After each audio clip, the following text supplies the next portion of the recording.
오늘 우리 함께 하실 말씀은 마태복음 말씀입니다. 마태복음 24장 29절로부터 43절 말씀입니다. 우리 함께 읽겠습니다.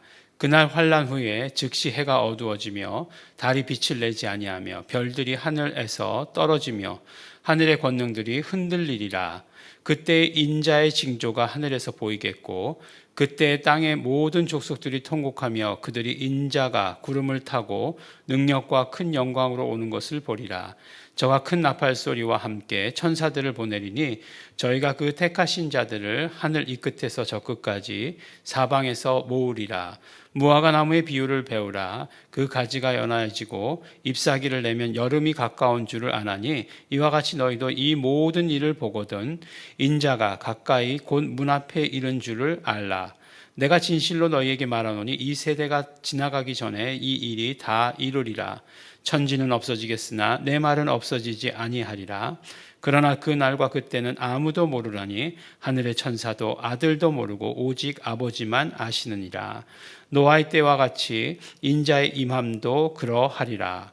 홍수 전에 노아가 방주에 들어가던 날까지 사람들이 먹고 마시고 장가들고 시집가고 있으면서 홍수가 나서 저희를 다 멸하기까지 깨닫지 못하였으니 인자의 임함도 이와 같으리라. 그때에 두 사람이 밭에 있음에 하나는 데려감을 당하고 하나는 버려둠을 당할 것이요 두 여자가 매를 갈고 있음에 하나는 데려감을 당하고 하나는 버려둠을 당할 것이니라. 그러므로 깨어 있으라. 어느 날에 너희 주가 임할는지 너희가 알지 못함이니라. 너희도 아는 바니 만일 집주인이 도적이 어느 경점에 올 줄 알았더면 깨어 있어 그 집을 뚫지 못하게 하였으리라. 아멘. 네, 우리가 그 복음서를 보면 복음서의 내용 우리가 언뜻 생각하기를 예수 그리스도의 십자가, 예수 그리스도의 죽으심, 부활, 승천까지 한다면 사실 승천이 기록되어 있는 복음서가 있나요?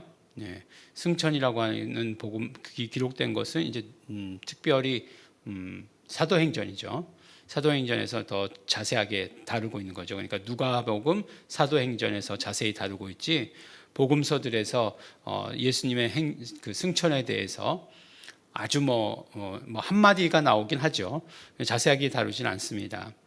그런데 이제 더 무엇을 말씀드리려고 하냐면 우리가 항상 이렇게 간과하는 것이 있는데 뭐냐면 예수님의 다시 오심에 대해서 계속해서 예수님께서 말씀하시고 그것에 대해서 집중해서 기록하고 있다는 사실이에요. 심지어는 바리새인들에게 서기관들에게 말씀하실 때까지도 예수 그리스도의 다시 오심에 대해서 말씀하시고 있는 것을 우리가 듣습니다. 그러니까 그것은 곧 어떤 말씀이 되냐면 이미 예수 그리스도의 십자가, 부활, 이 모든 것들, 승천, 이 모든 것들은 다 이루어진 사건들이에요.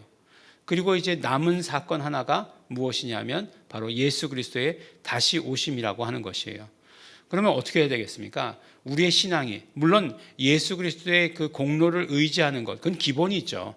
기본이지만 우리가 신앙이 향해 나아가야 될 바를 정해야 되잖아요.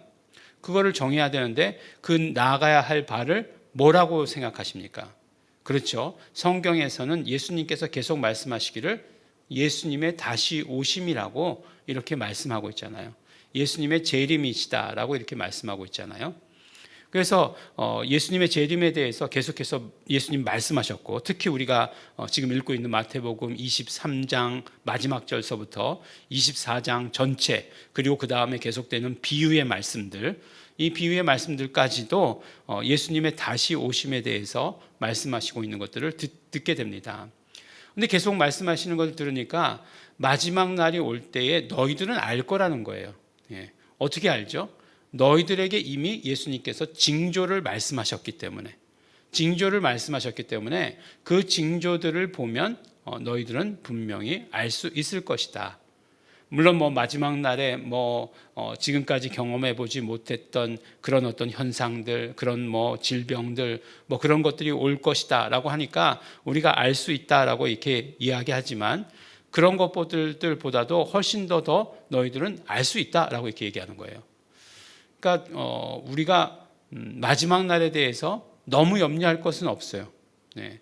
너희가 너무나 자연스럽게 알 수 있을 거라는 거예요. 무화과 나무의 비유를 배우라 이렇게 얘기하잖아요. 그 가지가 연하여지고 잎사귀를 내면 여름이 가까운 줄을 아나니. 그러니까 우리가 무화과 나무 가지가 어떤 색깔이고 어떤 것들을 하는가에 따라서 보이는 것에 따라서 우리는 그것이 곧 여름이 온다라고 하는 그 징조를 아는 거죠. 뭐 그런 거 자연 현상들 많이 있잖아요. 뭐 갑자기 이렇게 막 몸이 찌뿌둥하고 무릎이 아프다. 그럼 뭐 비가 올 것이다. 뭐 이런 것들. 예. 우리 뭐 다 그 아는 사실이죠. 자연 현상에 대해서 너무너무 잘 아는 그런 것들이죠. 마찬가지로 그러한 징조들을 보면 알게 될 것이라고 하는 것이에요. 그 다음에 또 보니까 뭐라고 얘기하죠? 노아의 때와 같이 인자의 임함도 그러하리라 라고 이렇게 말씀하고 있어요. 그런데 노아의 때와 같이 인자의 임함도 그러하리라고 하는 것은 무엇이에요? 분명히 하나님께서 노아에게 방주를 예비하라고 하셨고 그렇게 됐는데 사람들은 그것을 인정하고 믿지 않았다는 거죠. 뭘 어떻게 했었죠? 먹고 마시고 장가들고 시집가고 했다는 것이죠. 그러니까 그날에 대해서 너무 염려하지 않아도 되는데 그 징조를 보면 알 수 있는데 한 가지 해야 되는 일이 있다는 거예요. 그것이 무엇인가 하면 깨어 있으라는 것이죠. 깨어 있으라는 것. 결국 영적으로 항상 깨어 있는 것은 너무너무 중요하다. 뭐 염려하거나 걱정하거나 근심하거나 하는 일은 안 해도 되지만 그러나 깨어 있는 것은 해야 된다라고 이렇게 말씀해 주세요. 어느 날에 주가 임할런지 너희가 알지 못하기 때문이다 라고 말씀하십니다. 그러니까 우리가 영적으로 깨어 있는 거 굉장히 중요해요. 영적으로 깨어 있다는 것은 무엇을 이야기하는 것이겠습니까? 사실은요, 이 영적인 일이라고 하는 것은 쉴 수가 없는 일이죠. 예. 영적인 일이라고 하는 것은 영적인 일을 쉰다라고 하는 것은 무슨 말씀이에요? 네. 내가 생명이 끊어졌다 붙었다 그렇게 할 수는 없는 것 아니겠어요? 내가 정말 생명이라고 하는 것, 영원한 생명이라고 하는 것은 그 받은 날부터 계속해서 이어져야 되는 건데 어떤 사람들 보니까 뭐 너무 간헐적 단식을 하는 거죠. 간헐적 단식이 아니라 이제 막 그냥 끊어졌다 이어졌다 하는 그런 것들을 보게 되는데 늘 깨어 있어야 된다라고 이렇게 얘기하는 거예요. 무슨 말씀이에요? 바로 정말 집중해야 된다는 거죠. 집중하는 것은 잃지 말아야 된다는 거예요. 염려하지는 않아도 되지만 집중하는 것은 계속해야 된다라고 이렇게 말씀해 주십니다. 왜냐? 때는 모른다고 그랬어요. 때와 시는 모른다고 말씀하고 계세요. 그런데 가만히 보면 어떤 사람들 때와 시를 말하죠. 때와 시를 말하는데 때와 시를 말하는 것이 더 정확하지 않아요. 왜 그렇게 했습니까? 때와 시를 말하면 되게 정확하게 이야기하는 것이라고 생각하지만 그렇지 않아요. 그건 자기 기준이에요. 이게 무슨 말씀이냐면 한국과 미국이 시간이 같나요? 달라요. 한국에 낮에 오시면 미국엔 밤에 오시는 건 아니겠어요? 그리고 뭐 미국도 지금 뭐 동부하고 서부하고 시간이 다른데 중국은 이제 전 대륙이 다 하나의 시간으로 사용하고 있지만 굉장히 비과학적이죠. 왜냐하면 이게 해 뜨는 데가 다 다른데 시간이 다 다른데 지구가 둥글어서 땅덩어리도 넓은데 하나의 시간대를 쓰고 있다는 것 자체가 오히려 불합리하죠. 어쨌든지 간에 보니까 오늘 말씀에 두 사람이 밭에 있음에 하나는 데려감을 당하고 하나는 버려둠을 당할 것이다. 뭐 밭에 있다라고 하는 것은 낮이잖아요. 낮이라는 것을 의미하죠. 낮에 또 두 여자가 매를 갈고 있음에 하나는 데려감을 당하고 하나는 버려둠을 당할 것이다. 매를 간다는 건 이제 맷돌을 간다는 것인데 맷돌을 가는 것은 이제 아침 저녁으로 갈죠. 아침을 준비하고 저녁을 준비할 때 맷돌을 가는 거죠. 그 다음에 앞에는 두 사람이라고 얘기하고 있고 두 여자라고 이렇게 이야기하고 있어요. 그러니까 언제 임하신다는 것이에요.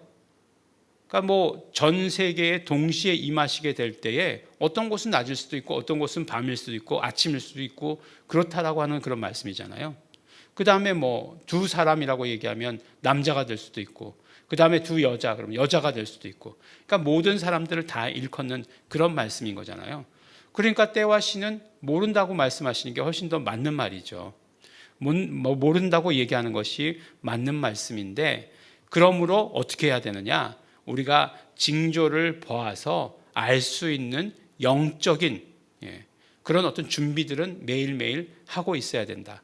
영적으로 깨어있는 사람들은 그러한 징조들을 보면 이것이 마지막 날이구나 하는 것을 알 수 있을 것이다 라고 이렇게 말씀해 주시는 것입니다. 믿어야죠. 믿습니다. 분명히 우리가 영적으로 깨어있을 때 깨어있는 자들에게 분명히 알려주실 것이에요. 그래서 그때의 인자의 징조가 하늘에서 보이고 있고 그때의 땅의 모든 족속들이 통곡하며 그들이 인자가 구름을 타고 큰 능력과 큰 영광으로 오는 것을 보리라 라고 말씀하시고 저가 큰 나팔 소리와 함께 천사들을 보내리니 저희가 그 택하신 자들을 하늘 이 끝에서 저 끝까지 사방에서 모으리라 라고 이렇게 말씀해 주시는 것이죠. 하나님의 나팔 소리 전지 진동할 때에 예수 영광 중에 구름 타시고 전사들을 세계 만국 모든 곳에 보내요 구원 얻을 성도들을 모으리. 아멘. 아마 이 성경 구절 가지고 그 찬양 가사 맞는 것 같아요. 그러니까 분명히 약속하셨잖아요. 우리가 해야 될 일이 뭐라고요? 깨어 있으라고 하는 것이에요. 우리가 징조를 깨달을 수 있도록 깨어 있으라라고 이렇게 말씀하십니다. 깨어 있다는 건 우리 믿음에 있어서 깨어 있어야 되고 우리 또 신앙생활에 있어서 깨어 있어야 됩니다. 우리 예배 또 우리 언제나 하고 있는 우리 하나님께 드리는 찬양, 기도 이 모든 것들에 깨어 있어야 된다. 영적인 활동에 깨어 있어야 된다. 이렇게 말씀해 주십니다. 영적인 활동에 늘 깨어 있으신 우리 성도 여러분 되시기를 예수 이름으로 축원합니다. 기도하겠습니다. 하나님 아버지 감사합니다. 우리 마지막 때가 가까운 줄을 알면서도 늘 외면할 때가 너무나 많습니다. 그러나 오늘 말씀과 같이 징조를 보이실 때 우리가 깨달을 수 있도록 늘 깨어 있을 수 있도록 하여 주시옵소서. 우리가 정말 영적으로 언제나 깨어 있게 하여 주시옵소서. 이 세상에 코박고 살지 않게 하여 주시옵시고 언제나 하나님을 바라보면서 우리 영적인 생활 할 수 있도록 되기를 간절히 바라고 소원합니다. 성령님 역사하시고 도와 주시옵소서. 감사드립니다. 예수님 이름으로 기도드렸습니다. 아멘. 그러므로 이 시간에 기도하실 때에 우리가 성령님으로 말미암아 늘 깨어 있을 수 있습니다. 우리가 성령님으로 말미암아 우리 영적인 활동을 계속해서 할 수 있습니다. 성령님 언제나 충만케 하여 주시옵시고 그러므로 마지막 때를 기다리는 삶을 살아갈 수 있도록 마지막 때를 기다리는 믿음을 가질 수 있도록 하여 주시옵소서. 다 같이 통성으로 기도하시겠습니다.